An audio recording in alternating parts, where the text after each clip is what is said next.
नमस्कार साथियों, स्वागत है आपके अपने यूट्यूब चैनल सक्सेस की 92 में। साथियों, आज के इस वीडियो में हम लेकर के आए हैं उन टॉप 75 यानी 75 क्वेश्चंस को लेकर के आए हैं जो आपको डीएलएड और बीएड आधारित है। साथियों, आज के इस वीडियो में हम इन 75 क्वेश्चन में खास करके बातचीत करेंगे पेडागोजी के साथ साथ आपको एससीईआरटी से संबंधित जो प्रश्न पूछे जा सकते हैं, आपको एनसीईआरटी से संबंधित जो प्रश्न पूछे जा सकते हैं, जो आरटीई एक्ट से प्रश्न पूछे जा सकते हैं, जो नई शिक्षा नीति से प्रश्न पूछे जा सकते हैं, जो आपको बीआरसी और सीआरसी से प्रश्न पूछे जा सकते हैं। इसलिए हमने डीएलएड और बीएड दोनों को एक साथ जोड़ करके दिया है। ठीक है, तो इसलिए एकदम बगैर स्किप किए हुए पूरे वीडियो को जरूर देखिएगा, एक एक प्रश्नों को देखिएगा, एक एक प्रश्नों पर फोकस करिएगा। ये 75 क्वेश्चन आपके लिए बहुत ही महत्वपूर्ण हो सकता है। ये पहले सेट के रूप में आपके सामने हम लेकर के आए हैं, आगे भी अब सेट के रूप में कई सेटों के रूप में आपके सामने हम लेकर के आएंगे। वीडियो को देखिए, वीडियो को एकदम शुरू से अंत तक देखिए, कितना सही होता है इस बात का भी हमें कमेंट बॉक्स में जरूर जवाब दीजिए। कमेंट बॉक्स हमेशा खुला रहता है, आपको जहां पर किसी प्रकार की असुविधा बुझाए, जहां पर किसी प्रकार की त्रुटि बुझाए, आप हमें कमेंट करके सजेस्ट भी कर सकते हैं। चलिए आगे देखिए, 2 नंबर जो आपको दिए गए हैं साथियों, इन दोनों नंबर पर आपको करना क्या है इस बात के लिए भी थोड़ी सी जानकारी प्राप्त कर लीजिए। देखिए, प्रधानाध्यापक का तो समय खत्म हो रहा है। प्रधानाध्यापक का मात्र मान लीजिए अभी से 10 दिन बचा है, 10-12 दिन बचा है। तो आप मटेरियल यदि आप चाहते हैं सक्सेस की 92 का जो ऑथेंटिक और सिलेबसली बना हुआ है, आप मटेरियल तो प्राप्त कर ही सकते हैं। क्लास भी चल रही है, क्लास भी ले सकते हैं। लेकिन प्रधान शिक्षक के लिए सर, प्रधान शिक्षक के लिए एकदम बेहतरीन मोड में आपका फ्रेश बैच और एक्सप्रेस बैच चालू हो रही है, जिसको हमने नाम रखा है फ्रेश बैच और एक्सप्रेस बैच। ठीक है, याद रखिए क्या रखा है, एक्सप्रेस बैच। तो एक्सप्रेस बैच रखा है हमने, तो फ्रेश बैच एक्सप्रेस बैच में आपको जुड़ना है और जुड़िए, एकदम जुड़िए। शाम के 7 से 9 बजे तक लाइव कक्षा होगी। लाइव कक्षा के साथ साथ डेली आपको सब्जेक्टिव मटेरियल देंगे, डेली आपको ऑब्जेक्टिव क्वेश्चन का टेस्ट कराएंगे, साप्ताहिक 150 क्वेश्चन का टेस्ट कराएंगे और अंत में 10 से 15 टेस्ट सीरीज हम लेकर के आएंगे, जिस 10 से 15 टेस्ट सीरीज को कंप्लीट करने के बाद आपका एक भी प्रश्न एग्जाम में छूटेगा नहीं, इतनी गारंटी रहेगी हमारी। ठीक है साथियों, तो एकदम सारे चीजों का समेकन बेहतरीन ढंग से यदि तैयारी आप करना चाहते हैं, वास्तव में यदि प्रधान बनना है, फटाक से इन दोनों नंबर पर मैसेज करिए। मैसेज के जरिए आप जानकारी प्राप्त कर लीजिए। देखिए, इतनी मेहनत की जाती है तो मेहनत के लिए कुछ न कुछ तो शुल्क रहेगा ही ना। एकदम अल्प शुल्क रखा गया है, जितना आपके एक दिन के वेतन से भी बहुत ही कम शुल्क रखा गया है और आसानी से आप उसको पे करके और पूरी तरीके से तैयारी करके और प्रधान बन सकते हैं। प्रधान बनना है तो इतनी छोटी छोटी रकम को आपको नज़रअंदाज करते हुए आप क्लास जरूर कीजिएगा। ठीक है, चलिए शुरुआत करते हैं एक एक प्रश्नों से। पहला प्रश्न हमारा है, शिक्षा को परिभाषित किया जा सकता है, यानी शिक्षा को परिभाषित कैसे किया जाता है। आपको हमने प्रश्न बताया हुआ है सर, यानी इससे पहले कई बार हमने बातचीत किया आप लोगों से, उसमें हमने बताया है कि 4 ऑप्शंस है, चारों ऑप्शंस आपको लगेंगे सही है, लेकिन हमें 4 में जो सबसे बेस्ट है उसको चुनना होता है, उसको आंसर के रूप में सिलेक्ट करना होता है। तो चलिए पहला प्रश्न, पहला ये क्या कहता है, शिक्षा को परिभाषित किया जाता है कैसे, तो जीवन की तैयारी के रूप में, ये भी सही है आपका। देखिए, विद्यालयी शिक्षा के पर्यायवाची शब्द के रूप में, ये भी आपका कहीं न कहीं ये उतना सही तो नहीं है लेकिन जा सकता है। ज्ञान अर्जन के रूप में, ये भी आपका सही है। हम शिक्षा को क्या पढ़ने जाते हैं, ज्ञान अर्जन करने के लिए जाते हैं। लेकिन सबसे जो बेहतरीन आपका आंसर होगा, ये देखिए, अनुभव के द्वारा ज्ञान वाली यानी होने वाली ज्ञान वृद्धि के रूप में। साथियों, ये सबसे महत्वपूर्ण आपका आंसर है। देखिए, अनुभव से जोड़ करके ही ज्ञान में वृद्धि की जाती है, तब जा करके आप देख ही रहे मूर्त रूप अमूर्त रूप ये सब चीज़ों को आप देख रहे हैं। कई तरह के जो वैज्ञानिक जो मनोवैज्ञानिक जो सिद्धांत दिए गए हैं, उसमें अनुभव को पूरी तरीके से क्या किया गया है, पूरी तरीके से उसको आधार बनाया गया है। आगे बढ़ेंगे, दूसरे प्रश्न को देखेंगे। दूसरा प्रश्न क्या कहता है, देखिए, शिक्षा के उद्देश्यों का मूलभूत स्रोत क्या है। शिक्षा के उद्देश्यों का मूलभूत अगर स्रोत देखेंगे तो इसमें भी आपका आंसर आ जाएगा मानव अनुभव। 4 ऑप्शंस दिए गए हैं लेकिन इसमें क्या आ जाएगा आपका मानव अनुभव। अब मानव अनुभव देखिए, आप ग्रामीण परिवेश में देखे होइएगा, जो कम पढ़ा लिखा लोग होता है, नहीं पढ़ा लिखा लोग होता है, फिर भी यदि बोलने में अगर सही है, बोलने में निर्णय लेने की क्षमता उसमें है, बातचीत को वो सही ढंग से रख सकता है, तो वैसे लोगों को अनुभवी माना जाता है। और अनुभवी लोगों को ही जो पौर पंचायती किसी प्रकार की कोई समस्याएं होती है तो वहाँ पर ढूंढा जाता है। पढ़े लिखे लोगों को दरकिनार कर दिया जाता है, लेकिन यहाँ पर अनुभव कार्य देता है। ठीक है, तो ये शिक्षा के उद्देश्य में आपको अनुभव को बिल्कुल साथ में रखना है, अनुभव को नहीं छोड़ना है। आगे बढ़ेंगे, तीसरे प्रश्न को देखेंगे। तीसरा प्रश्न हमारा क्या कहता है, देखिए, शिक्षा के लक्ष्यों के निर्धारण में प्राथमिक दायित्वों का निर्वाह किया जाना चाहिए। प्राथमिक दायित्व क्या है हमारा, किस चीज को निर्वाह करना चाहिए, शिक्षकों को, प्रशासकों को, पाठ्य पुस्तक लेखकों को या समाज को। देखिए, जो बच्चों का प्रारंभिक विद्यालय होता है वो परिवार होता है। परिवार के साथ साथ जब आप बढ़ते हैं तो समाज में जाते हैं, परिवार से समाज के बच्चों के साथ हिलते मिलते हैं, उसके बाद बढ़ते हैं तब विद्यालय की ओर रुख करते हैं। तो कहीं ना कहीं आपको समाज को, इस ऑप्शन के हिसाब से समाज को आपको जगह देना ही पड़ेगा। ठीक है, तो ये आपका हो जाएगा सटीक आंसर तीसरा। पढ़ेंगे चौथे क्वेश्चन की और चौथा क्वेश्चन क्या कहता है, देखिए किसी विशेष के लिए यानी किसी विशेष के लिए उद्देश्यों का निर्धारण किया जाना चाहिए। उद्देश्यों की निर्धारण की बात हो रही है। उद्देश्यों का जो निर्धारण करेंगे, क्या शिक्षकों के द्वारा उद्देश्यों का निर्धारण होना चाहिए, सामान्य व्यक्ति के द्वारा होना चाहिए, विषय वस्तु के आधार पर होना चाहिए, या विषय वस्तु एवं कक्षा में संपन्न होने वाली क्रियाओं के द्वारा होना चाहिए। देखिए आपके सामने में सीधा पकड़ सकते हैं आप, इन चारों में आपको चौथा ये आपको बिल्कुल सही लगेगा। एक तो विषय वस्तु का आधार होना चाहिए और कक्षा में संपन्न होने वाली जितने भी क्रियाएं हैं इन सभी को पूरी तरीके से आधार बना करके ये आपको उद्देश्य का निर्धारण करना चाहिए। ठीक है, विद्यालयों में आप जो पढ़ाएंगे तो इसके लिए उद्देश्य क्लियर होना चाहिए। आगे बढ़ते हैं, क्वेश्चन नंबर 5 देखिए क्या कहता है, बाल विकास का निर्धारण किया जाता है। बाल विकास की अगर हम बात करेंगे तो इसका निर्धारण कैसे किया जाता है। अब आप देखिए पहले ऑप्शन कहता है बालक की अनुवांशिक संरचना को लेकर के, बिल्कुल खाली सिर्फ अनुवांशिक संरचना से बाल विकास हो जाएगा, ये बातें बिल्कुल सही नहीं लग रही है। देखिए बालक की अनुवांशिकता और वातावरण दोनों की जटिल संरचनाओं के द्वारा, हमें लगता है यही आपको सही होगा और आपको भी इसी के साथ जाना चाहिए। देखिए ये आपको जो विकास है वो विकास आपको अनुवांशिकता पर भी निर्भर करता है, वातावरण पर भी निर्भर करता है, परिवार पर भी निर्भर करता है, बहुत सारे तथ्यों पर निर्भर करता है बालक का विकास। ठीक है, तो ये आपका सही आंसर हो जाएगा। आगे बढ़ेंगे अगले प्रश्न की ओर देखेंगे, श्रवण ह्रास से ग्रसित बच्चे कक्षा में किस सबसे मुख्य नैराश्य जो कुंठा होता है का सामना करते हैं। अब देखिए सीधी सीधी बात है, कुंठा शब्द से आप समझ सकते हैं यानी जो बच्चों के ऊपर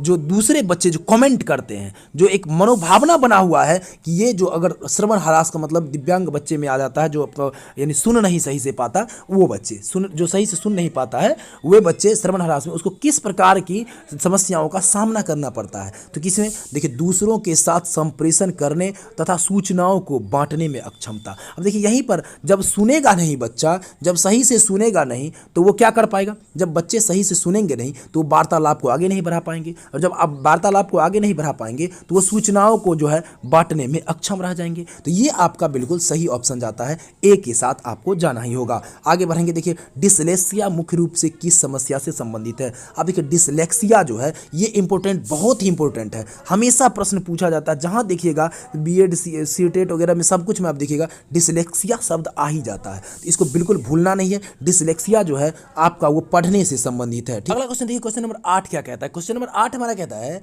प्रतिभाशाली विद्यार्थी अपनी क्षमताओं को तब विकसित कर पाएंगे जब, प्रतिभाशाली विद्यार्थी जो है अपनी क्षमता को कब विकसित कर पाएंगे, जब बार बार उनकी परीक्षा होगी, या वे अन्य विद्यार्थियों के साथ अधिगम प्रक्रिया से जुड़ते हैं, या उन्हें अन्य विद्यार्थियों से अलग किया जाता है, या वे निजी कोचिंग कक्षाओं में पढ़ते हैं। आप 4 ऑप्शंस को देख रहे हैं, आपको बिल्कुल क्लियर लग रहा होगा कि हम बी के साथ जाएंगे तो बी सटीक आंसर हो जाएगा। वे अन्य विद्यार्थियों के साथ यदि अधिगम की क्रिया को जोड़ते हैं, प्रक्रिया को जोड़ते हैं, तो एक दूसरे के सहयोग से भी बहुत कुछ चीज़ों को सीख सकते हैं और उन्हें भी अपना जो क्षमताएं हैं उसको एक्सप्रेस करने का मौका मिलता है, अवसर मिलता है। तो आप बी के साथ जाएंगे। अगली क्वेश्चन नंबर 9 क्या कहता है, एक अच्छी पाठ्यपुस्तक से बचती है, क्या बचती है, एक अच्छी पाठ्यपुस्तक से क्या बचती है, इस चीज़ों को भी देख लेना है। देखिए यहाँ पर आप जाएंगे कि क्या लैंगिक समानता, अच्छी पुस्तक रहेगी तो लैंगिक समानता पर ही चर्चा करेगी ना, सामाजिक उत्तरदायित्व, ये भी सामाजिक उत्तरदायित्व देगी, अच्छी पुस्तक होगी सामाजिक उत्तरदायित्व देगी। लैंगिक पूर्वाग्रह, ये देखिए ये बचती है,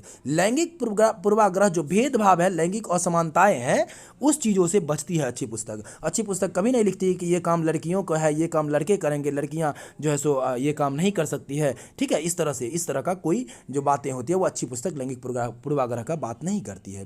अगर देखिए जीन पियाजे के बारे में बातचीत करते हैं। जीन पियाजे के अनुसार संज्ञानात्मक विकास के किस चरण पर बच्चा वस्तु अस्थायित्व को प्रदर्शित करता है, जो किस चरण पर बच्चा जो है वस्तु अस्थायित्व को प्रदर्शित करता है। तो आप देखेंगे इसमें 4 ऑप्शन है, मूर्त संक्रियात्मक चरण, औपचारिक संक्रियात्मक चरण, संवेदी प्रकरण, संवेदी प्रेरक चरण, या पूर्व संक्रियात्मक चरण। तो देखिए इसमें आपको जाना होगा पूर्व संक्रियात्मक का, इसको आपको हमेशा ध्यान रखना है। पूर्व संक्रियात्मक चरण जो है वो जीन पियाजे से संबंधित है और ये उसके संज्ञानात्मक विकास के चरण को प्रदर्शित करता है, पूर्व संक्रियात्मक। ठीक है, तो इसको भी आपको ध्यान रखना है। भाषा के संदर्भ में देखिए कैसे कैसे प्रश्न आ सकते हैं। भाषा के संदर्भ में निदानात्मक परीक्षण का उद्देश्य क्या है, भाषा के संदर्भ में निदानात्मक परीक्षण का उद्देश्य क्या है। अब यहाँ आइए देखिए 4 ऑप्शंस दिए गए, फिर बच्चों हेतु भाषा प्रयोग के अवसर जुटाना, बच्चों को अगली कक्षा में प्रोन्नत करना, बच्चों को विभिन्न श्रेणियों में नियुक्त करना, बच्चों की भाषा प्रयोग संबंधी कठिनाइयों के संभावित कारणों की पहचान करना। किसके साथ जाएंगे? तो आपको डी के साथ जाना होगा। ठीक है, किसके साथ जाना होगा? डी के साथ जाना होगा। यहाँ स्पष्ट है देखिए कि जो निदानात्मक परीक्षण का मतलब हुआ बच्चे की जो समस्याएं हैं उसका निदान हो जाना। तो बच्चों की भाषा प्रयोग संबंधित जो कठिनाई है उसको यदि हम दूर कर देते हैं, क्या दिक्कत है, कहाँ पर दिक्कत है, उस कठिनाइयों को हम लोग खोज लेंगे और उसको यदि दूर कर देते हैं तो निदानात्मक परीक्षण हो गया, निदान मिल गया उसको। ठीक है, और उन चीज़ों पर उसकी पकड़ बढ़ेगी। अगला क्वेश्चन की भाषा अर्जन के बारे में। भाषा अर्जन शिक्षक की आवश्यक उपस्थिति की मांग करता है, भाषा की कक्षा में ही संभव है, सहज स्वाभाविक होता है या प्रयास पूर्ण होता है। अगर हम बात कर लेते हैं इसमें आपको, तो भाषा जो है बिल्कुल सहज है, स्वाभाविक है। बच्चे आराम से इसको सीख पाते हैं। कैसे सीख पाते हैं? देखिए, अगर बच्चे यहाँ जन्म लेते हैं, अगर भोजपुर क्षेत्र में जन्म लेते हैं मान लीजिए, और उसे मिथिला क्षेत्र में ले जाया जाए, मिथिला क्षेत्र में लेकर के ले जाइए, तो वहाँ पर देखिए कुछ ही दिनों में आप देखेंगे बच्चे जो है मिथिला क्षेत्र के जो परंपराएं हैं, वहाँ की जो भाषाएं हैं उसको अपनाने लगते हैं। कुछ समय लग जाता है लेकिन यहाँ की चीज़ों को वो समझ जाते हैं अच्छी तरीके से। तो भाषा अर्जन एक स्वाभाविक प्रक्रिया है, सहज प्रक्रिया है। ठीक है, देखिए सबसे प्रमुख समाजीकरण वाली संस्था है, सबसे प्रमुख समाजीकरण की संस्था कौन सी है? परिवार होता है, घर होता है। ठीक है, इससे पहले भी हमने चर्चा किया। अब कैसे होता है ये भी समझ लीजिए। परिवार में यदि घर में गार्जियन अगर समेकित रूप से रहते हैं, पूरा परिवार जो एकल परिवार नहीं है, मतलब संयुक्त परिवार है, तो उस बच्चे का समाजीकरण, और एकल परिवार यदि है तो उस बच्चे का समाजीकरण। या देखिए घर में पढ़े लिखे लोग हैं, घर में मतलब समझ लीजिए हर श्रेणी के लोग हैं, हर चीज़ों को समझने वाले लोग हैं, तो बच्चों की जिज्ञासाओं को हमेशा शांत करते हैं। बच्चे जिन चीज़ों को पूछने का प्रयास करते हैं उसका सही सटीक उत्तर देते हैं, समझाते हैं उसको कि इस प्रकार से अब बाबू तुम इस चीज़ को ऐसे करो, इस चीज़ को ऐसे करो, तो वो उसका समाजीकरण बेहतर हो सकता है। लेकिन जिस घर में क्या होता है, मतलब कम पढ़े लिखे लोग होते हैं, नहीं पढ़े लिखे लोग होते हैं, बच्चे यदि कुछ पूछता है उसे डांट डपट मिल जाता है, तो वहाँ पर क्या होता है, बच्चे पुनः पूर्वाग्रह से ग्रसित हो जाते हैं और वो प्रश्न पूछने के लिए सक्षम नहीं होते हैं। प्रश्न पूछने की उनमें परंपराएं जो है, उनकी जो आदतें हैं वो खत्म हो जाती है। तो ये हो जाएगा आपका। देखिए, बालक सर्वप्रथम सामाजिक व्यवहार का प्रदर्शन करता है। कब बच्चा जो है, कब सामाजिक व्यवहार का जो है प्रदर्शन करता है? बहुत ही जबरदस्त क्वेश्चन है, देख लीजिए। तो किसके साथ आप जाएंगे? जब वह अन्य बालकों के साथ खेलना प्रारंभ करता है, जब वह किसी समूह की सदस्यता प्राप्त कर लेता है, जब वह व्यक्तियों के साथ अनुक्रिया करने लगता है, जब वह मित्र बनाने के लिए विवश हो जाता है। किसके साथ जाना चाहेंगे? हमें तो लगता है आपको सी के साथ जाना चाहिए। यहाँ देखिए, जब सामाजिक व्यवहार तब होगा जब वो किसी के साथ क्रिया अनुक्रिया करेगा, जब बातचीत करेगा। ठीक है, सिर्फ खेलने से, खेलना तो बच्चों के साथ वो खेलता ही रहता है, सामाजिक व्यवहार खेलने में नहीं आता है। वह व्यक्तियों के साथ जब वो क्रिया करेगा तब वहाँ पर सामाजिक व्यवहार होगा, और उस क्रिया के फलस्वरूप जो उसका पॉजिटिव नेगेटिव जो भी वो थिंक प्रदर्शित करता है, वहाँ से उसके व्यवहार का जो ये क्या कहते हैं, मापदंड तय होगा। अगला देखिए कैसे क्या कहते हैं, क्वेश्चन नंबर 15। सामाजिक विकास के संदर्भ में प्राथमिक विद्यालय के बालक की विशिष्ट आदत क्या है? सामाजिक विकास के संदर्भ में यदि बात करेंगे तो प्राथमिक विद्यालय के बालक की कौन सी विशिष्ट आदतें हो सकती हैं? देखिए, समूह प्रत्याशाओं की उपेक्षा तथा समूह मानकों से विचलन। बिल्कुल आप इसी के साथ चले जाइए, बिल्कुल कहीं भागना नहीं है, इधर उधर नहीं देखना है हमें। क्योंकि देखिए, जब प्राथमिक विद्यालय में बच्चे जाते हैं तो वहाँ पर वो पहले अपना ग्रुप बनाते हैं, यानी अपने दोस्त बनाते हैं, और दोस्त बनाने के साथ साथ उनके साथ वो रहते हैं, उनमें उनके साथ खाने पीने, इधर उधर सब कुछ करने, खेलने कूदने, सब कुछ में। तो ये समूह प्रत्याशाएं जो है वो प्राथमिक स्तर के बालकों में विशिष्ट आदतें हो जाती है। आगे बढ़ेंगे, देखिए अगला प्रश्न है, विद्यालय में पढ़ने वाले बालक के समायोजन की कसौटी है। विद्यालय में जो पढ़ने वाले बच्चे हैं उनका समायोजन की कसौटी कौन सी है? क्या उसमें निहित योग्यताएं हैं, या उनमें निहित प्रसन्नता की भावनाएं हैं, उसमें साथ खेलने वाली बालकों की संख्या है, उसमें आत्मनिर्भर का तथा अपेक्षित स्वपूर्णता है? तो किसके साथ आपको जाना होगा? आपको बिल्कुल जाना पड़ेगा आत्मनिर्भर वाले पर, डी के साथ जाइए।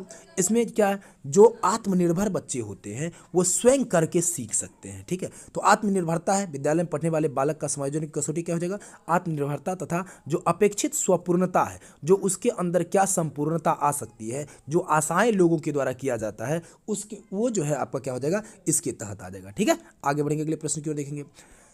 विद्यालय नियम संहिता का प्राथमिक उद्देश्य क्या है? यानी विद्यालय का जो नियम संहिता बना हुआ है उसका प्राथमिक उद्देश्य क्या है? छात्रों को विद्यालय संबंधी नियम की जानकारी प्रदान करना। बिल्कुल ये नहीं होगा। छात्रों को नवीन विद्यालयों में समायोजन के अवसर प्रदान करना, ये बिल्कुल देखिए सही है। आप बी के साथ जाइएगा। जो विद्यालय नियम संहिता है वो क्या कहता है, छात्रों को जो एक विद्यालय से दूसरे विद्यालय में जब जाना होता है, या बच्चे जो नए नए विद्यालय में प्राथमिक कक्षा में जाते हैं, तो उस स्थिति में उनको विद्यालयों में किस प्रकार से समायोजन करना है उसके अवसर देने के लिए, जैसे बच्चों को प्यार से बातचीत करना है, बच्चों को जो है सो सबसे मिलने जुलने का अवसर देना है, बच्चों के ऊपर पूरी तरीके से टाइट होकर के, यानी जो होता है ना छड़ी घुमाने की बातें, ये सब नहीं करनी है। पूरी तरीके से उसको वैसा माहौल देना है जिसमें बच्चे आराम से उसमें घुल मिल सके। तो ये आपका सही आंसर हो जाएगा। 18 नंबर देखेंगे क्या कहता है, वास्तविक रूप से सामाजिक विकास है। एक क्या है, वास्तविक रूप से अगर देखेंगे सामाजिक विकास क्या है, तो ए हो जाएगा, सॉरी देखिए, सामाजिक नियमों के अनुरूप व्यवहार करने की योग्यताएं या सामाजिक सुरक्षा एवं जो ग्राह्यता की उपलब्धि है, किसी व्यक्ति के व्यक्तिगत उद्देश्यों का सामाजिक जीवन के नियमों के साथ एकीकरण। तो किसके साथ आप जाएंगे, यहीं से आपको पता चल रहा है कि आपको सी के साथ जाना चाहिए। सी कहता है स्पष्ट रूप से देखिए कि किसी व्यक्ति के जो व्यक्तिगत उद्देश्यों को इसको सामाजिक जीवन के नियमों के साथ यदि एकीकरण कर दिया जाए तो वही हो जाएगा आपका सामाजिक विकास। अब यहाँ आप समझ सकते हैं कि आपका जो उद्देश्य होगा, या जो गांव के किसी भी मतलब जो किसी पुरुष का, किसी आदमी का जो उद्देश्य होता है, उसका उद्देश्य क्या होता है कि सामाजिक जीवन जीने में कुछ बेहतर हम कर सके। वो अगला कोई किसी से कंपैरिजन करता है, तुलना करता है, वो किस प्रकार से जीवन जी रहा है, उससे हम बेहतर कैसे जी सकें, उसके जैसा हम कैसे जी सकें। तो सामाजिक जीवन जीने के लिए आपको कहीं ना कहीं ये इसको व्यक्ति को व्यक्तिगत रूप से सामाजिक जीवन के नियमों के साथ एकीकरण पर करना ही पड़ेगा। अगला देखेंगे, विद्यार्थी को विद्यालय में खेलना क्यों उचित है। देखिए बहुत ही महत्वपूर्ण, अभी खेलो इंडिया कार्यक्रम चल रहा है, बहुत सारे कार्यक्रम चल रहे हैं, ठीक है, खेल के लिए। तो खेल के लिए क्या है, देखिए विद्यार्थियों को विद्यालय में खेलना क्यों उचित है, प्रश्न कहता है क्यों उचित है। तो इसके लिए देखिए उन्हें शारीरिक रूप से सशक्त बनाएगा, ये तो बिल्कुल सही बातें हैं, कहाँ गलत नहीं है। अब देखिए यह शिक्षकों के लिए काम आसान करेगा, ये भी देखिए कहीं ना कहीं सही बातें हैं। लेकिन शिक्षकों के काम आसान करने की बातें बिल्कुल कहीं भी आप देखिएगा, कहीं भी शिक्षक का काम आसान करने का ऑप्शन आएगा, उसको आप हमेशा एकदम निगेटिव में लीजिएगा, वो जाएगा ही नहीं, ठीक है। यह समय बिताने में सहायक होता है, ये भी बिल्कुल नहीं। बच्चे पढ़ने आते हैं, बच्चे पढ़ लिख करके उसमें सामाजिक, शारीरिक, मानसिक सब कुछ का विकास होना चाहिए, तो हमें ये भी गलत है, तो बिल्कुल गलत है। सिर्फ शारीरिक एवं जो है क्या है, सहयोग एवं शारीरिक संतुलन का विकास होगा, ये बिल्कुल सही होगा। अब देखिए यहाँ पर शारीरिक विकास सिर्फ था, यहाँ पर क्या है, सहयोग की भावना बढ़ती है। खेल में ग्रुप में खेल होता है, कोई भी खेल होता है तो एक दूसरे को सहयोग की भावना होती है। जैसे क्रिकेट होता है, क्रिकेट में देखते हैं एक प्लेयर जो है पासा को पलट देता है, एक कैच छूट जाता है, तो कहीं ना कहीं वो पूरी तरीके से मैच बर्बाद हो जाता है। तो सहयोग के साथ साथ शारीरिक संतुलन पूरी तरीके से इसमें बनता है। परिवार एक साधन है, परिवार कैसा साधन है, देखिए अनौपचारिक या औपचारिक। देखिए जब नियम के साथ कभी कोई शिक्षा होती है तो वो औपचारिक में आ जाती है, और जो नियम के विरुद्ध कहीं पर चलते बुलते चौक चौराहा इधर उधर, ठीक है, वहाँ पर अगर ज्ञान कोई अर्जित कर लिया जाता है तो वो अनौपचारिक शिक्षा के तहत आता है। तो विद्यालय भी किस प्रकार के हैं, तो विद्यालय भी आपका एक अनौपचारिक शिक्षा का ही उदाहरण है, ठीक है। विद्यालय कैसा है, अनौपचारिक शिक्षा का ही एक परिवार कैसा है, परिवार, विद्यालय हो जाएगा औपचारिक, परिवार हो जाएगा अनौपचारिक, ठीक है। आगे बढ़ेंगे अगले प्रश्न की ओर। देखिए 21 नंबर है कि एक शिक्षक विद्यार्थियों में सामाजिक मूल्यों को विकसित कर सकता है। एक शिक्षक विद्यार्थियों में सामाजिक मूल्यों को विकसित कर सकता है। कोई शिक्षक है मान लीजिए, विद्यार्थियों में सामाजिक मूल्य का जो है विकास कैसे कर सकता है, महान व्यक्तियों के बारे में सिर्फ बोल करके, अनुशासन की अनुभूति को विकसित करके, या आपको आदर्श रूप से बर्ताव करके, या उन्हें अच्छी तरह से अच्छी अच्छी कहानियां सुना करके। किसके साथ आपको जाना होगा, बिल्कुल देखिए आपको सी के साथ जाना चाहिए। आदर्श रूप से बर्ताव कीजिएगा, एक आइडियल पर्सन की तरह जो है सो बर्ताव करेंगे जब बच्चों के साथ, तो उसे समझ में आएगा और वह उन चीज़ों को पूरी तरीके से ग्रहण करेगा और उससे उसके सामाजिक मूल्यों का विकसित हो जाएगा, विकास हो जाएगा, ठीक है। आगे बढ़ेंगे। देखिए कक्षा में जो देखिए वहाँ पर कहानी सुनाना भी सही है, आपको जो चीज़ें हैं हमें स्पष्ट इसमें देखिए जो बेस्ट होता है उसको चुनना होता है, इसीलिए वो होगा, ठीक है। कक्षा में जो विद्यार्थी प्रश्न पूछते हैं उन्हें क्या करना चाहिए, देखिए अगर कक्षा में बच्चे प्रश्न आपसे पूछें तो आप क्या करेंगे, क्या कक्षा के बाद शिक्षक से मिलने की सलाह देंगे, क्या प्रश्न पूछेगा, तो ये बिल्कुल नहीं। कक्षा के बाद क्या, जब कक्षा में पूछा गया तो वहाँ पर ही उसको प्रोत्साहित करना है। कक्षा में देखिए किसके साथ, यही आपका बी के साथ आपको जाना होगा, कक्षा में चर्चा में भाग लेने के लिए उसे प्रोत्साहित करेंगे। बिल्कुल जब बच्चा प्रश्न पूछे तो उसे और प्रोत्साहित करना है, उसकी जिज्ञासाओं को शांत करना है, वो और उतावले होकर के आगे अगले दिन से तैयारी करके आए और पढ़े और प्रश्न को पूछ सके। तो बिल्कुल यही होगा, यही आपका आंसर सटीक हो जाएगा। आगे देखिए शिक्षा का किंडरगार्टन, जो किंडरगार्टन है वह उस पद्धति का प्रतिपादन किसने किया था।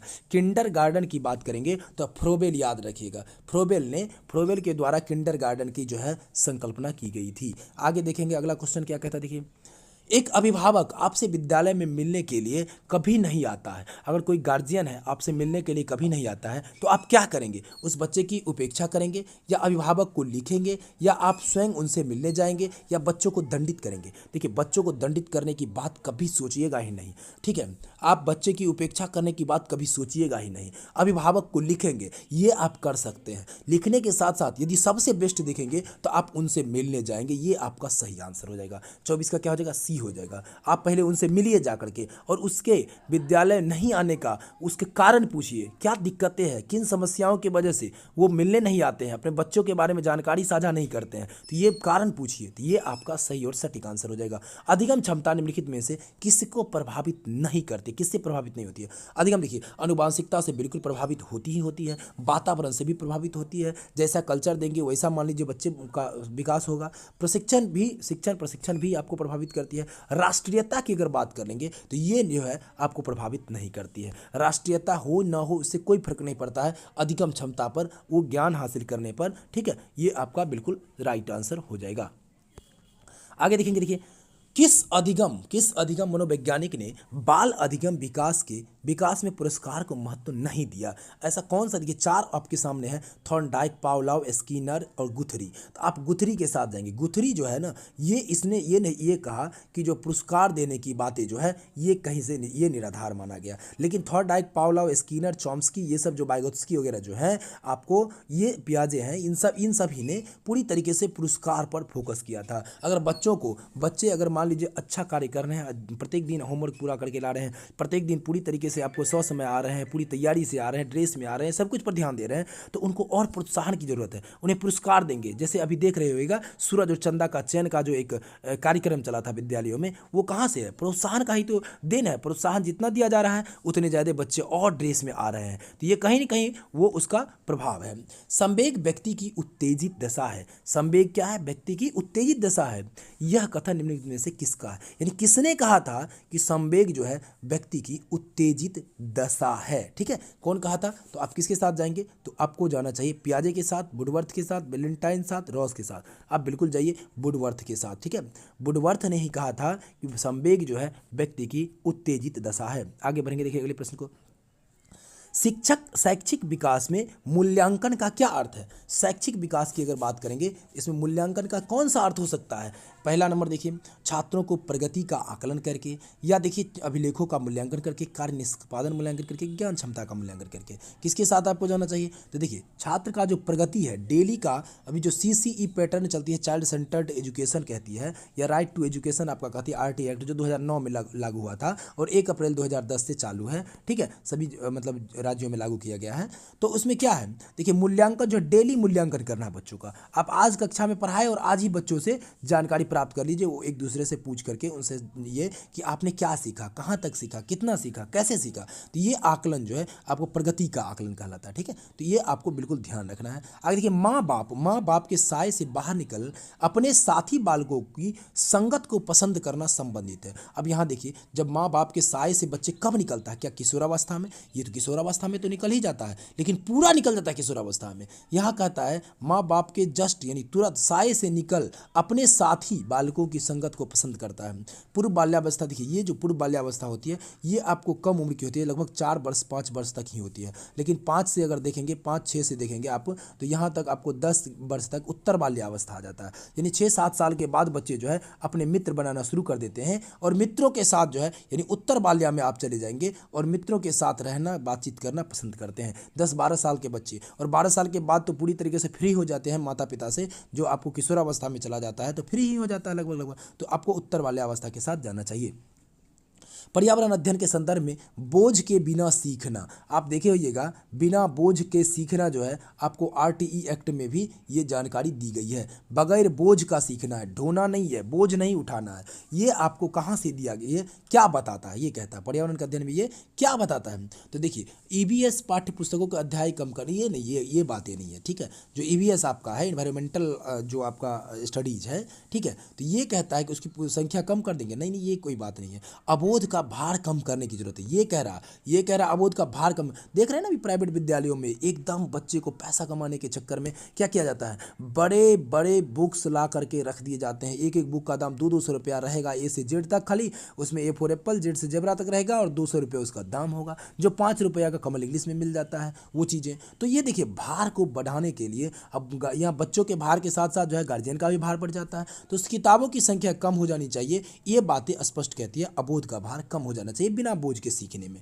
आगे बढ़ेंगे, देखिए वैकल्पिक ढांचे का क्या अर्थ होता है। वैकल्पिक ढांचा का यदि हम बात करेंगे तो उसमें क्या होता है, विचार और अब जो अवधारणाओं की औपचारिक रूप से स्वीकृत स्पष्टीकरण से अलग है। यहीं पर आप चले जाइए, यही इसी के साथ जाइए, बिल्कुल वैसा विचार जो आपको अवधारणाओं के औपचारिक रूप से स्वीकृत हो और स्पष्टीकरण से पूरी तरीके से अलग हो, वो वैकल्पिक ढांचा के तहत आ जाता है। आगे बढ़ेंगे, देखिए अब देखिए यहाँ से आ जाता है आपका एनसीएफ से संबंधित क्या कहता है।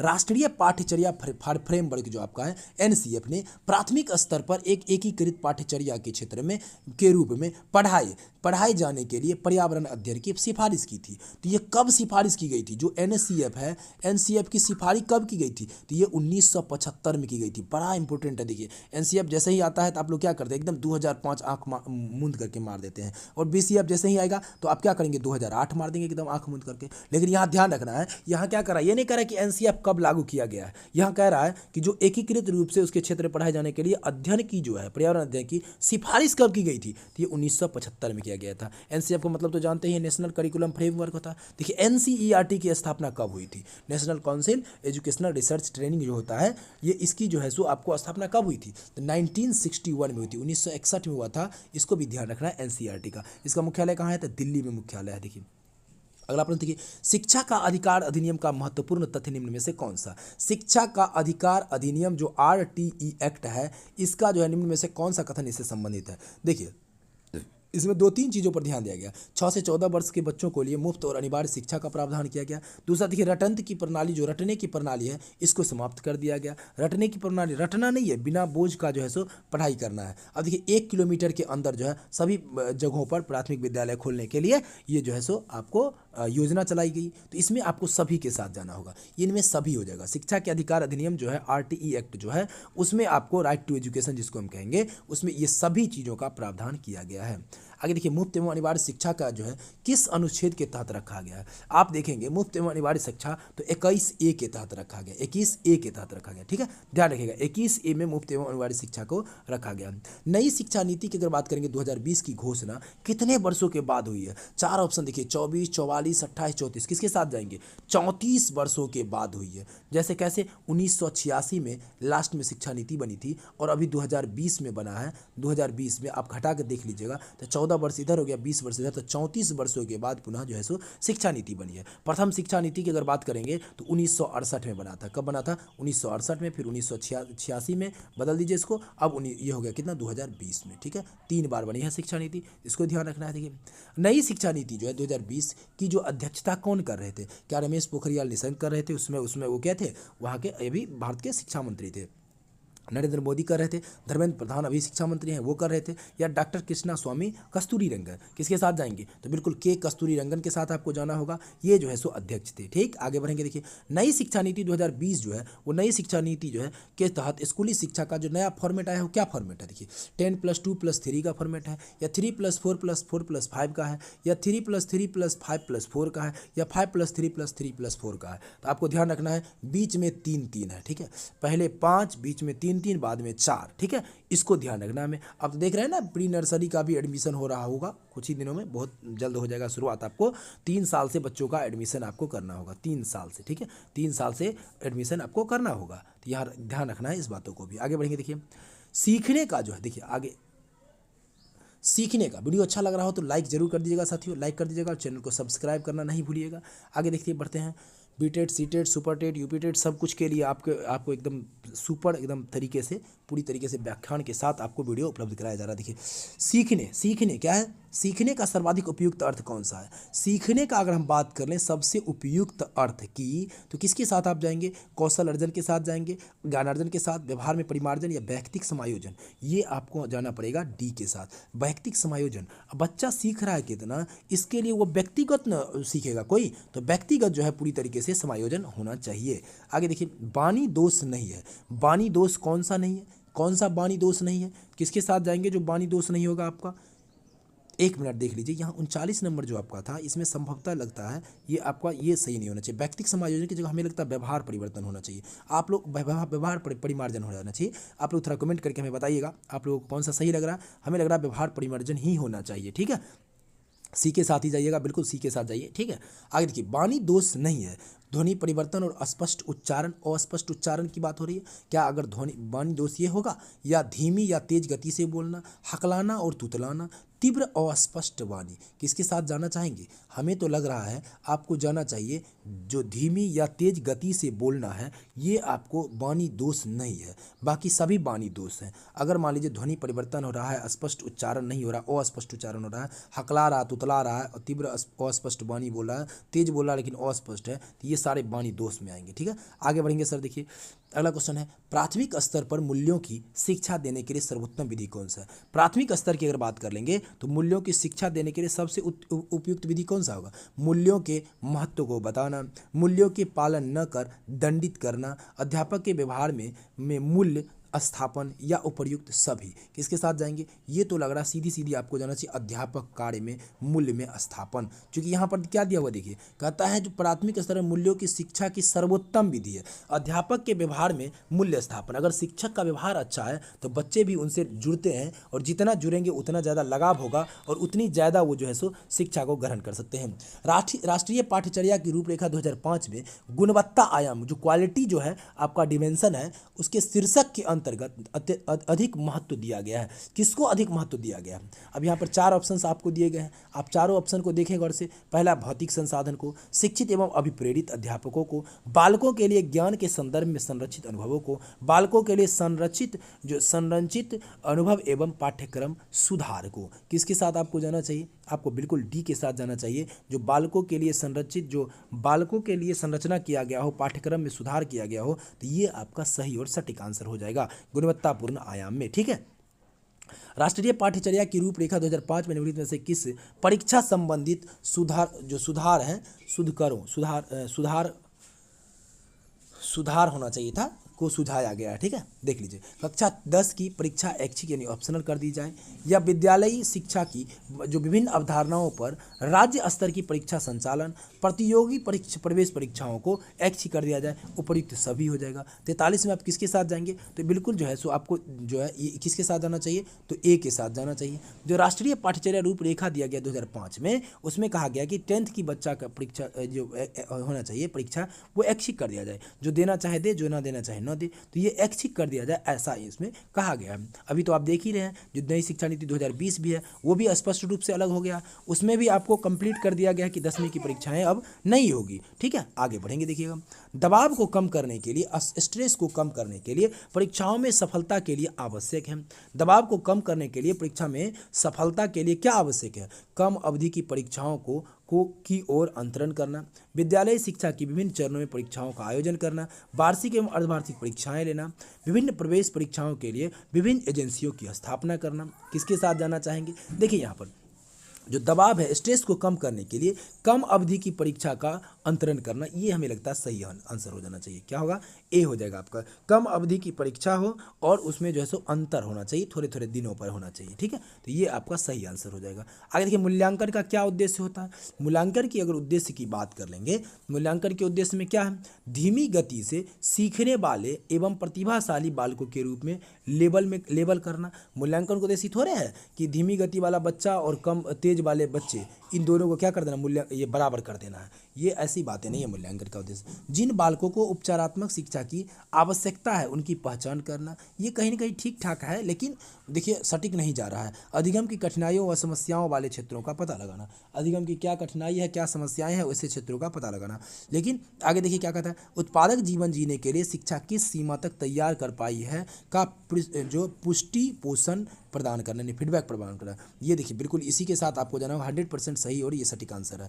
क्या है ये, तो ये स्पष्ट है कि उत्पादक जीवन के लिए शिक्षा की जो है सीमा है, उसके तैयार हो पाया है या नहीं, व्यवहारिक जीवन जीने के लिए तैयार हुआ है या नहीं, और उसका जो क्या है फीडबैक, इन चीज़ों को देखना सबसे सही बातें हैं। मूल्यांकन में फीडबैक ही तो लिया जाता है ना। एक शिक्षण सामग्री संसाधन यूनिट का प्रमुख कार्य क्या है। देखिए शिक्षण सामग्री संसाधन यूनिट का प्रमुख कार्य अगर देखेंगे तो सत्र के पाठ्यक्रमों की रूपरेखा तैयार करना या समस्त शिक्षकों को वांछनीय आवश्यकताओं की पूर्ति करना, शिक्षण में सर्वोत्तम अभ्यास प्रणाली को क्रियान्वित करना या उपयुक्त सभी औसत्य हैं। किसके साथ जाना चाहेंगे, तो हमें लगता है आपको किसके साथ जाना चाहिए, बिल्कुल उपयुक्त सभी के सभी ये औसत्य हैं, इसके साथ जाने चाहिए। असत्य लेकिन होना चाहिए था, यहाँ पर सत्य हो जाना चाहिए था, ये आपको गलत हो गया। ठीक है, यहाँ सत्य देखिए, उपयुक्त सभी क्या होना चाहिए, सत्य होना चाहिए। क्या कहता है, एक शिक्षण सामग्री यूनिट का प्रमुख कार्य है सत्र के पाठ्यक्रमों की रूपरेखा तैयार करना, ये बिल्कुल सही है, कार्य एकदम सही है। समस्त शिक्षकों को वांछनीय और आवश्यकताओं की पूर्ति करना, ये भी सही है। सर्वोत्तम अभ्यास प्रणाली क्रियान्वयन करना, ये भी सही है। तो उपयुक्त सभी के सभी क्या है, सत्य है, ये सत्य हो जाएगा। ठीक है, इस बातों को ध्यान रखिएगा। अगर आप लोग को देखिए टेलीग्राम लिंक का भी चैनल आपको मिल जाएगा, उसमें वहाँ डिस्क्रिप्शन में देख लीजिएगा, वहाँ से आप PDF भी प्राप्त कर सकते हैं। ठीक है, पाठ्य योजनाएं प्राथमिक रूप से शिक्षक के लिए लाभप्रद होती है, क्योंकि पाठ्य योजनाएं लाभप्रद क्यों होती है, ये तात्कालिक शिक्षण उद्देश्यों की रूपरेखा निर्माण करती है। अब देखिए यहाँ पर आप देखेंगे तो हमें लग रहा है कि इसी के साथ आपको जाना चाहिए, बिल्कुल यहीं पर है, तात्कालिक शिक्षण की रूपरेखा पूरी तरीके से तैयार हो जाती है, ये आपका सही आंसर हो जाएगा। ठीक है, एकदम रोज जो पाठ टीका लिखते हैं लोग, पाठ्य योजना तैयार करते हैं कि क्या क्या पढ़ना है, तो तात्कालिक उद्देश्य की पूर्ति हो जाएगी। ठीक है, आगे बढ़ेंगे। ब्लैक ऑपरेशन क्या, देखिए ब्लैक बोर्ड ऑपरेशन का संबंध किससे है। अब देखिए ये तो सीधी सीधी बात है, ब्लैक बोर्ड ऑपरेशन प्राथमिक शिक्षा में न्यूनतम शिक्षण सामग्री के व्यवहार से है। ठीक है, न्यूनतम शिक्षण सामग्री के व्यवहार से है ब्लैक बोर्ड ऑपरेशन। देखिए डाइट का फुल फॉर्म क्या होता है, ये भी जान लीजिए। डाइट का फुल फॉर्म क्या होता है, तो district institute of education and training हो जाएगा। ठीक है, यहाँ देखिए एडुकेयर नहीं होगा या टेक्नोलॉजी नहीं होगा, तो होगा क्या होगा आपका, district institute of education and training. आगे बढ़ेंगे, देखिए BRC की शुरुआत कब हुई थी। BRC की अगर शुरुआत की बात कर लें कब हुई थी, तो BRC की शुरुआत 2001 में हुई है और अटल बिहारी वाजपेयी जी के द्वारा की गई है। ठीक है, क्वेश्चन नंबर 51 देखने का काम करते हैं। क्वेश्चन नंबर 51 क्या कहता है, निम्नलिखित में से कौन सा शिक्षक की भूमिका का सबसे अच्छा वर्णन करता है। शिक्षक की भूमिका का सबसे अच्छा वर्णन कौन करता है, ये प्रश्न कहता है। आराम के लिए जगह बनाना, जहां बच्चे संवाद और पूछताछ के माध्यम से सीखते हैं। ये देखिए कहीं ना कहीं आप जिस तरह से तर्क कर रहे होंगे वहां पर देखिए दूसरा जो ऑप्शन कहता है, कक्षा में शिक्षक की सबसे महत्वपूर्ण भूमिका होती है अनुशासन बनाए रखना। अब देखिए दूसरा, एक शिक्षक को निर्धारित पाठ्य पुस्तक का पालन करना चाहिए, ये देख लीजिए पाठ्य पुस्तक पर है। पाठ्यक्रम को समय पर पूरा करने के साथ साथ दोहराने के लिए पर्याप्त समय महत्वपूर्ण है। ठीक है, अब यहां देखिए आप 4 ऑप्शंस देखेंगे तो आपको लग रहा होगा कि कौन सही होगा, कौन सही होगा, कौन सही होगा, लेकिन आप किसके साथ जाना चाहेंगे, तो हम तो कहेंगे आपको ए के साथ जाइए। ए आपका सबसे सटीक और सबसे बेहतरीन आंसर है। कहेगा कैसे, देखिए जितने भी RT एक्ट है, शिक्षा नीति जितने भी बने हैं, उन सब में देखिए बच्चों को संवाद करने के लिए सबसे, यहाँ प्रश्न में ही कहता है भूमिका का सबसे अच्छा वर्णन है। अच्छा, तो बच्चों को संवाद करने के लिए, पूछताछ के माध्यम से सीखने के लिए, ये सबसे ज्यादा इंपॉर्टेंट हो जाता है। तो आप 51 में ए के साथ जाएंगे। 52 नंबर क्वेश्चन क्या कहता है, देखिए 52 नंबर कहता है, निम्नलिखित में से कौन सी कक्षा समृद्ध शिक्षा को प्रोत्साहित करती है। समृद्ध शिक्षा को प्रोत्साहित करने का कौन काम करती है। क्या पाठ्य पुस्तक सामग्री द्वारा संचालित, संरचित और योजनाबद्ध अधिगम वाली कक्षा। ठीक है, दूसरा कहता है वह कक्षा जिसमें प्रदर्शित विभिन्न प्रकार की सामग्री बच्चों की पहुंच से पड़े हो, ताकि सामग्री लंबे समय तक चलती रहे। अब कोई भी चीज़ें आती है और बच्चों से अगर दूर रखा जाएगा, फुटबॉल है, क्रिकेट खेलने के लिए उसके लिए बैट बॉल वगैरह आता है, कैरम आता है, इन सब चीज़ों को जब, या रस्सी कूदने के लिए आता है, स्किपिंग के लिए, अगर इन सब चीज़ों को हम बच्चों से दूर रखेंगे तो बच्चे सीखेंगे क्या, उनसे उनका जो गत्यात्मक जो वृद्धि होता है, उन सब चीज़ों पर कैसे उसका पकड़ बनेगा। तो ये बिल्कुल गलत है, इसके साथ नहीं जाना होगा। वह कक्षा जिसमें खुली गतिविधि कोनों में हो, यहाँ देखिए खुली गतिविधि शब्द से पकड़िए, शब्द से ही पकड़ में आता है कि आंसर ये होगा। खुली गतिविधि के लिए मौका मिले, विभिन्न प्रकार के बाल साहित्य मिले, यानी खुली सेल्फ में रखी हो, जो दिन में किसी भी समय बच्चे प्राप्त किया जा सके बच्चे के द्वारा। एकदम देखिए सही आंसर यहीं पर हो जाएगा। ठीक है, तो आपको एकदम हमेशा ध्यान रखना है कि सटीक और सबसे निकटतम आंसर कौन सा होगा, उस पर ध्यान रखना है। निम्नलिखित में से कौन सा कक्षा में पाठ्य पुस्तकों की भूमिका का सबसे अच्छा वर्णन करता है। सबसे अच्छा वर्णन की बात हो रही है। वे संसाधन रहित संदर्भ में सबसे आवश्यक अधिगम संसाधन बनाते हैं। बिल्कुल संसाधन रहित संदर्भ जब ये होगा तो अधिगम जो है सो हो ही नहीं सकता, अच्छी तरीके से मतलब संसाधन बन नहीं सकते। वे कक्षा में उपलब्ध संसाधन और संदर्भ सामग्री में से एक है। बस यहीं पर से आप देख लीजिए, एकदम क्लियर हो गया। वे जो है यानी प्रश्न कहता क्या है कि पाठ्य पुस्तकों की भूमिका का सबसे अच्छा वर्णन कौन करता है। तो देखिए जब कक्षा में उपलब्ध संसाधन हो और उसको जो है उसी सामग्री का उपयोग करते हुए जब विद्यालय की कक्षा का गतिविधि चले तो वो आपको सबसे उपयुक्त माना जाता है। आगे बढ़ेंगे, अगले प्रश्न को देखेंगे। एनसीएफ 2005 जो है एनसीएफ की बात हो रही है, नेशनल करिकुलम फ्रेमवर्क 2005 ने अपनी समझ से प्राप्त की है।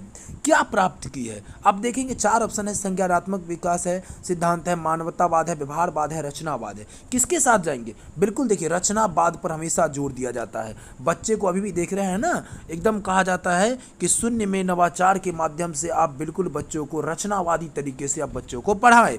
बच्चे को ये चीज़ें आप उनको उनमें विकसित करने का अवसर दें, जिससे वो बच्चे जो है अपने आप में कुछ करके अलग करके दिखाने का प्रयास करें। ठीक है, आगे बढ़ते हैं। 55 नंबर क्वेश्चन देखिए क्या कहता है। कक्षा में बच्चों को प्रेरित समझा जा सकता है यदि प्रेरित समझा जा सकता है यदि वे शिक्षक से स्पष्टीकरण प्राप्त करने के लिए प्रश्न पूछते हों।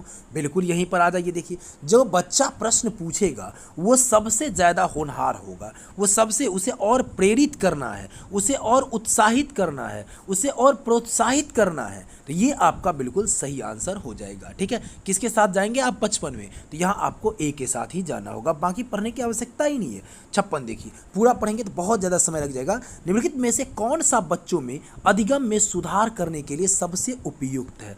बच्चों में अधिगम में सुधार लाने के लिए कौन सबसे उपयुक्त है? शिक्षक को वास्तविक जीवन स्थितियों पर बच्चों को एक दूसरे के साथ बातचीत करने में मदद करनी चाहिए।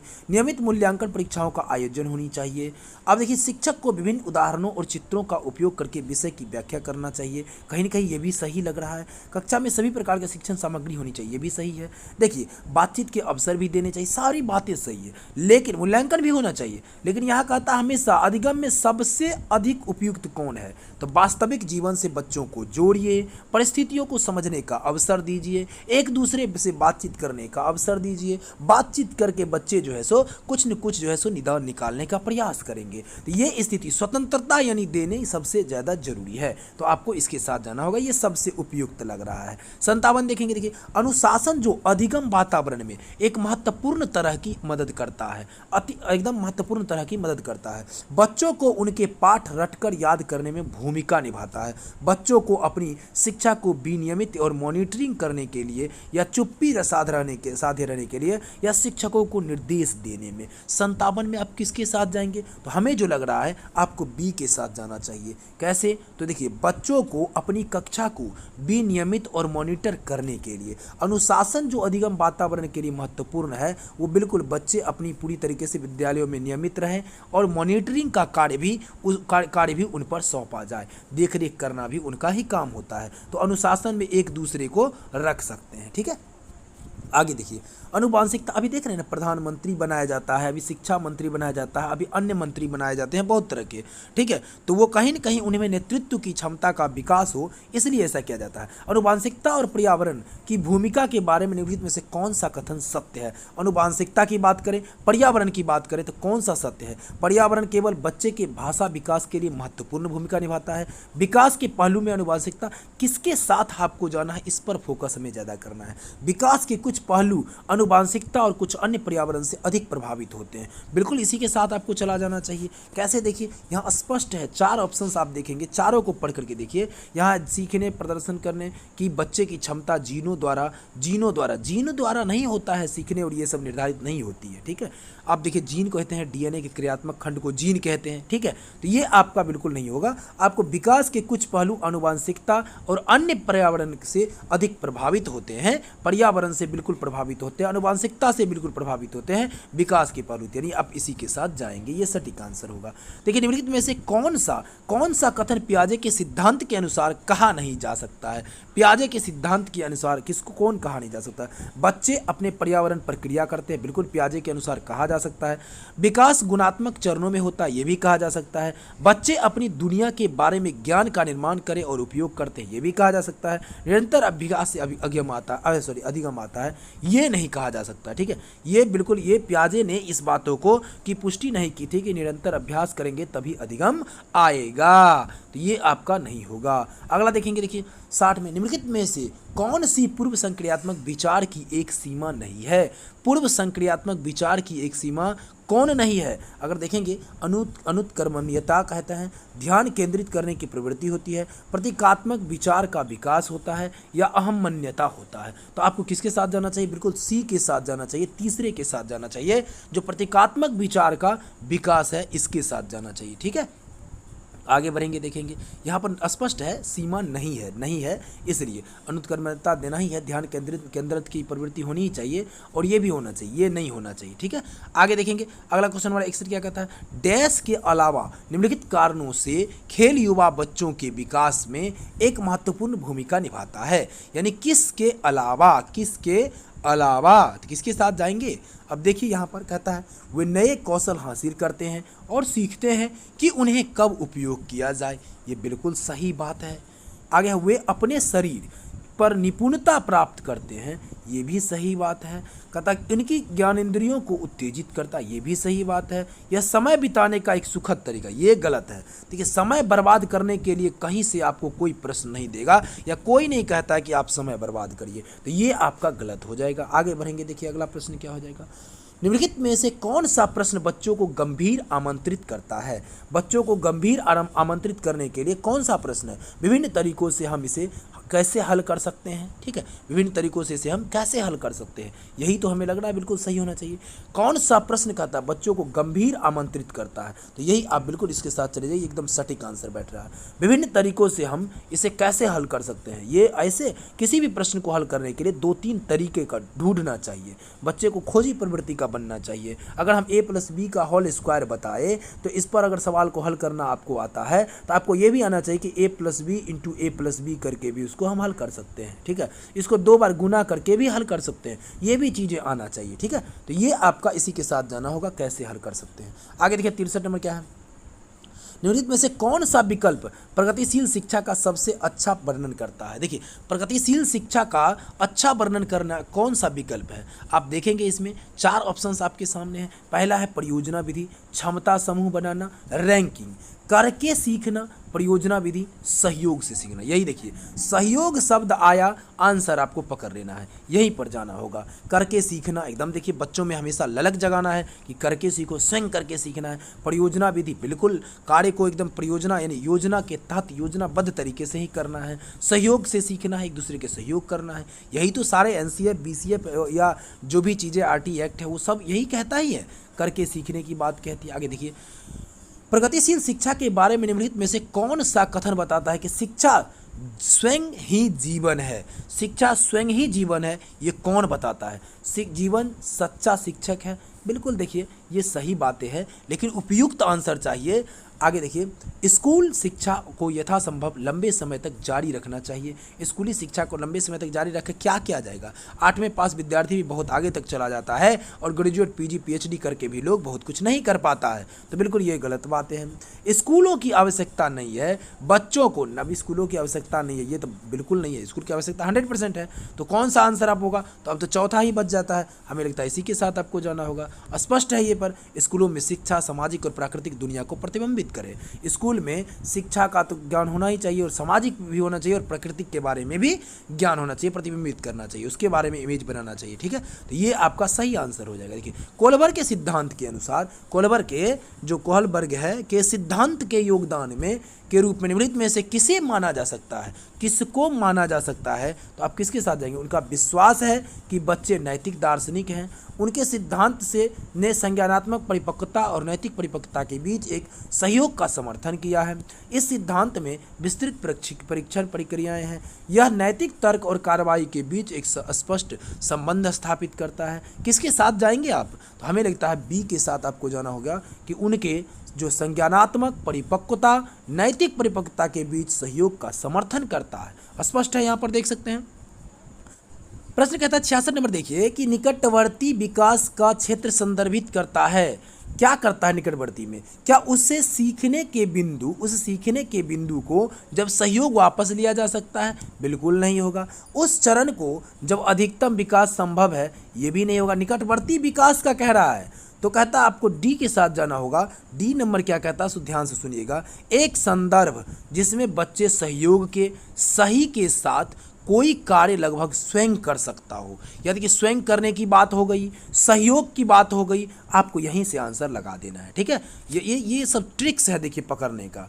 एक उभयलिंगी व्यक्तित्व, उभयलिंगी व्यक्तित्व कैसा होना चाहिए? समाज में प्रचलित रूढ़िवादी लिंग भूमिकाओं का पालन करता है। उभयलिंगी व्यक्तित्व जो है वो बिल्कुल ये बातें नहीं कहता है। स्त्री लक्षणों वाले पुरुषों को संदर्भित करता है, ये भी नहीं होगा।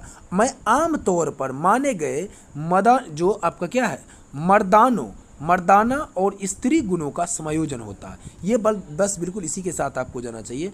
आमतौर पर जो होता है मर्दाना हो या स्त्री गुणों का समायोजन हो, आपको बिल्कुल इसी के साथ जाना चाहिए। उभयलिंगी व्यक्तित्व जो है आपको सही सटीक आंसर इसका लग रहा है।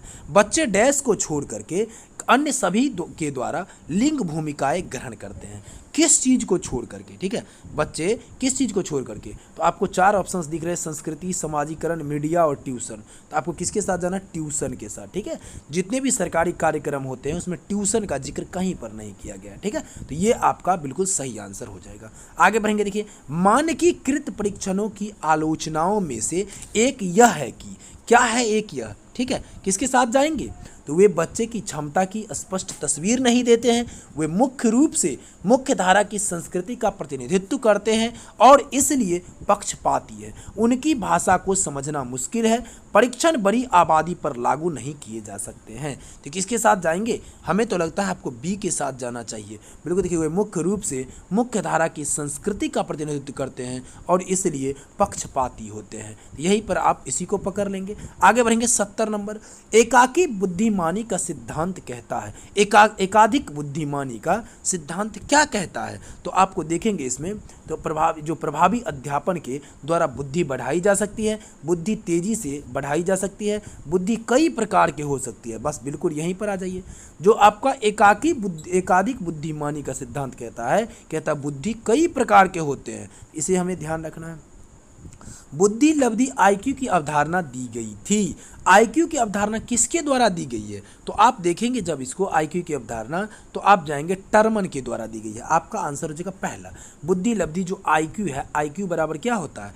आईक्यू बराबर क्या होता है? जो आपका जो 2 तरह की आयु होते हैं, एक वास्तविक आयु होती है, एक मानसिक आयु। तो मानसिक आयु को ऊपर रख देना है और वास्तविक आयु को आपको नीचे रख देना है। ठीक है, वास्तविक आयु को और उसको गुणे कर देना है 100 से। बस यही हो जाएगा आपका बुद्धि लब्धि। ठीक है, आगे बढ़ेंगे। देखिए सृजनात्मकता की अवधारणा से संबंधित माना जाता है। जो सृजनात्मकता की है ये आपको विविध सोच से संबंधित है। जब तक बच्चों में विविध सोच नहीं उत्पन्न होगा वो सृजनात्मकता का कार्य कर ही नहीं सकता है। ठीक है, तो ये आपका सही आंसर हो जाएगा। आगे बढ़ेंगे 73। किसी भाषा के स्वीकृत ध्वनि संयोजनों को कि इसके नियमों के अंतर्गत बताया जाता है। जो स्वीकृति ध्वनि संयोजनों है ये किसके अंतर्गत बताया जाता है? तो ये आप जाएंगे किसके अंतर्गत? तो ध्वनि के संबंध में जाएंगे। ठीक है, क्योंकि भाषा है, भाषा जब ये आ गया तो ये ध्वनि के संबंधी हो जाएंगे। आगे बढ़ेंगे, अगले प्रश्न की ओर देखेंगे। अगला प्रश्न क्या कहता है? दिव्या अक्सर निर्देशित कार्यों को छोटे छोटे समूहों में या छोटे छोटे हिस्सों में विभाजित कर आसान बना लेती है, वह उपयोग करती है। अब देखिए बच्चे को जब कोई कार्य दिया दिया जाता है, छोटे छोटे टुकड़ों में बांट करके उस कार्य को अगर विभाजित कर लेती है तो वह किस चीज़ का उपयोग करती है। तो यहाँ पर देखेंगे क्रियात्मक जड़ता नियम का, या कम करने की विधि का, द्वितीयक विस्तारण विधि का, या उपलक्ष्य विश्लेषण विधि का। बिल्कुल देखिए यहाँ उपलक्ष्य विश्लेषण विधि के माध्यम से बच्चे एक दूसरे का काम सहयोग से छोटे छोटे टुकड़ों में बांट करके करते हैं। ये उपलक्ष्य विश्लेषण विधि के तहत आता है। लास्ट और 75वां क्वेश्चन अभी हम देखेंगे। अब सामान्य अध्ययन के भी 75 क्वेश्चन आपको अपलोड करेंगे इसके जस्ट बाद। पुरुष और महिला की भूमिका को निर्धारण समाज करता है, यह कथन बतलाता है। पुरुष और महिला का निर्धारण, जैसे पुरुष अलग हो गया महिला अलग हो गया, ये लैंगिक किस चीज़ का, लैंगिक सामाजिक, लैंगिकता एक सामाजिक अवतरण है, या लैंगिकता एक अंतर्निहित अवतरण है, लैंगिकता एक अनुवांशिक अवतरण है, या लैंगिकता एक अंतर्ज्ञानी अवतरण है। तो किसके साथ जाएंगे, बिल्कुल लैंगिकता जो है एक सामाजिक अवतरण है। समाज के द्वारा इसका जो है सो अवतार किया गया है, अलग किया गया है कि पुरुष ये कर सकता है, महिला ये कर सकती है, पुरुषों के लिए ये काम है, महिलाओं के लिए ये काम है। ये सब निर्धारण करने का कार्य किसका है, समाज का है। तो चलिए दोस्तों, आज का वीडियो अगर अच्छा लगा हो, तो इसलिए आपने चूंकि पूरा देखा है तो वीडियो अच्छा जरूर लगा होगा तो लाइक करना नहीं भूलिएगा और दोस्तों के साथ शेयर करना नहीं भूलिएगा। वीडियो देखने बहुत बहुत धन्यवाद।